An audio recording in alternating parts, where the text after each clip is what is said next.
இங்கே நடிக்கும் பொழுது அங்கே இருக்க சொன்னாங்க, மேனேஜர் சொன்னார், உனக்கு தமிழ் வரல தம்பி, அதனால தான் அவனை எடுத்தணும். சரி, எனக்கு தமிழ் வரலங்கிறீங்க, நீங்கள் யாரை போட்டீங்க இப்படிலாம் சொன்னேன். ரொம்ப பேசாதீங்க, நான் ரொம்ப புதுமுகம், நான் வந்துட்டேன் சார்.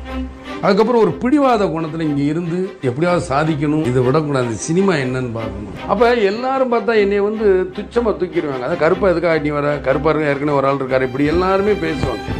பல ஏச்சுக்களுக்கும் பேச்சுக்களுக்கும் ஆளாகி என்னுடைய மனசு வந்து என்ன கல்ல இறுகி போச்சு. அகல் விளக்குக்கு அப்புறம் ஒரு படத்தில் நடிக்கும்போது என்னை சாப்பிட கை வைக்கும்போது கதாநாயகி வந்துட்டான், வாங்க நாங்கள் மார்க்கெட். இப்போ சாப்பிட கூட விட மாட்டேங்கிறாங்களே. ஏன்னா நம்ம எதையோ ஒன்று நினச்சி வெற்றி காணணும்னு போயிட்டு இதெல்லாம் சின்ன மேட்டர். இதுன்னு இல்லை, எதையுமே ஒரு சில்லற மேட்டர் தான். இப்போ ரோட்டில் நம்ம வீடு பக்கத்து இருக்கார், என்னங்க உங்களை பார்த்து போகிறான் நீங்கள் அதை கவனம் செலுத்துனீங்கன்னா நீங்கள் எதை நோக்கி போகிறீங்களோ அதை அடிபட்டு. இதெல்லாம் பேசியிருப்போம், நம்மளுக்கு என்ன, நம்ம அடைய வேண்டிய இடத்த அடைஞ்சால் அதே வாய், ஆஹா நான் அப்போவே நினச்சேன், அப்போவே இப்போ இப்படி வரும் அப்படி வரும், அந்த வாய் அப்படி பேச மாற்றிக்கிற போகுது. அதனால் இப்போ எதுவுமா பேசலாம், அதை பற்றி நான் கவலையப்படுறேன்.